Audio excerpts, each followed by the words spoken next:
एक बाप की दर्द भरी कहानी। कोई घटना, कोई किस्सा या कोई कहानी कितनी दर्दनाक हो सकती है, इसे नापने का कोई मापदंड तो नहीं है। लेकिन आज के इस पोस्ट में जो कहानी मैं आपको बताने जा रहा हूँ, मुझे यकीन है कि इससे ज़्यादा दर्दनाक और दुख भरी कहानी आपने ना कभी पढ़ी होगी, ना सुनी होगी और ना देखी होगी। मैं खुद यह दावा नहीं करता, लेकिन जिनसे मैंने इस कहानी को जाना है वो लोग यह दावा करते हैं कि यह कहानी एकदम सच्ची है। चलो सीधे कहानी की तरफ चलते हैं। 2014 का वर्ष था। इराक में दहशतगर्दों ने हाहाकार मचा रखा था।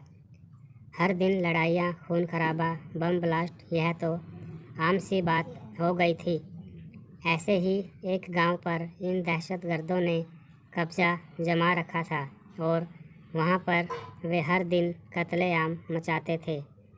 इसी गांव में शौकत अपने परिवार के साथ रहता था और यह कहानी इसी व्यक्ति की है।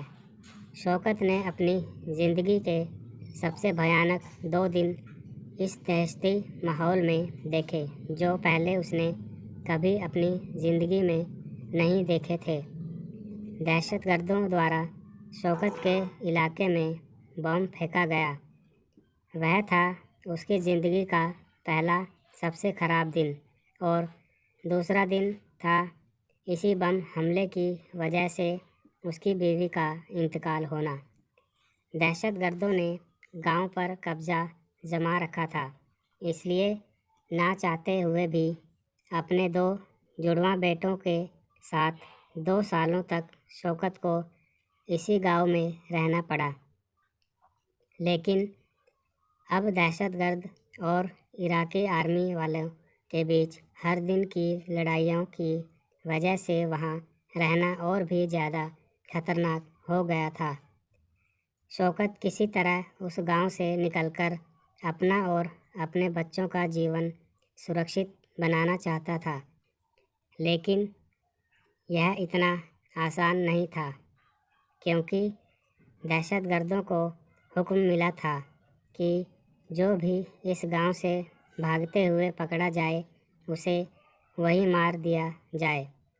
शौकत जानता था कि भागते हुए शायद वह पकड़ा जा सकता है और मारा जा सकता है, लेकिन वह इस बात से भी वाकिफ़ था कि अगर वह यहीं रहा तो ज़रूर मारा जाएगा।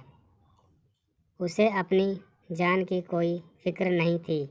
फ़िक्र थी तो बस उसके 2 जुड़वां बच्चों की, जो अब उसके लिए दुनिया में सब कुछ थे। काफ़ी सोच विचार और मनोमंथन के बाद शौकत ने एक योजना बनाई। शौकत ने एक दिन अपने दोस्त से बोलकर नींद की दवाइयाँ मंगा ली। उसने अपने बच्चों के दूध में नींद की दवाई मिलाकर रात को उन्हें दूध पिला दिया और उनके सोने का इंतज़ार करने लगा। उसका प्लान था कि रात के अंधेरे में चुपके से बिना आवाज़ किए इस गांव से निकलकर सीधा इराकी आर्मी तक पहुंचा जाए। इसलिए बच्चों का शांत रहना बहुत ज़रूरी था। बच्चों के सो जाने के बाद शौकत ने दोनों बच्चों को अपने कंधों पर लिया और चुपके से दबे पांव गांव से निकलने लगा। लेकिन बदनसीबी है कि उसका साथ छोड़ने का नाम नहीं ले रही थी। गांव के कोने कोने में दहशतगर्दी पहरा दे रहे थे। एक दहशतगर्दी ने शौकत की आहट सुन ली और उसकी दिशा में एक गोली चला दी। गोली सीधे एक बच्चे के पीठ को चीरते हुए आर पार हो गई और शौकत के कंधे पर जा लगी। बच्चे की वहीं पर मौत हो गई, लेकिन मजबूर शौकत अपने दुख मनाने के लिए रुक भी नहीं सकता था। वह किसी तरह बचते बचाते आगे बढ़ गया और दहशतगर्द की नज़रों से ओझल हो गया। उसके धर्म के नियमों के अनुसार किसी भी व्यक्ति की मृत्यु हो जाती है तो उसे एक निश्चित समय के अंदर ही ज़मीन में दफनाना जरूरी होता है। अपने असहनीय दुख और रोती हुई आँखों के साथ शौकत ने अंधेरे में ही ज़मीन में गड्ढा खोदना चालू किया। ज़मीन रेतीली थी, इसलिए वह बड़ी आसानी से गड्ढा खोद पाया। अपने बच्चे को दफन किया और दूसरे बच्चे को लेकर फिर आगे बढ़ गया। थकान से बेहाल और दुख से बेजान शौकत आखिरकार इराकी आर्मी तक पहुंच गया। जो घटना उसके साथ हुई थी उसने उसकी आज़ाद होने की खुशी ख़त्म कर दी थी। आर्मी वालों ने जब उसे अपनी तरफ आते देखा तो उनमें से एक ने दौड़कर उसके कंधे से उसके दूसरे बच्चे को लिया। आयूब वहीं पर बैठ गया। आर्मी वालों ने उसे पानी दिया। शौकत पानी पीने लगा। तब आर्मी वालों की बातें उसके कान पर पड़ी, जिन्हें सुनकर उसके पैरों तले से ज़मीन खिसक गई। आर्मी वाले आपस में बात कर रहे थे। ज़रूर इस बच्चे के पीठ पर लगे घाव की वजह से इसकी मौत हुई होगी। हो सकता है किसी दहशतगर्द ने पीछे से गोली चलाई हो। उनकी बातें सुनकर शौकत को रियलाइज़ हुआ कि उसने कितनी बड़ी गलती कर दी थी।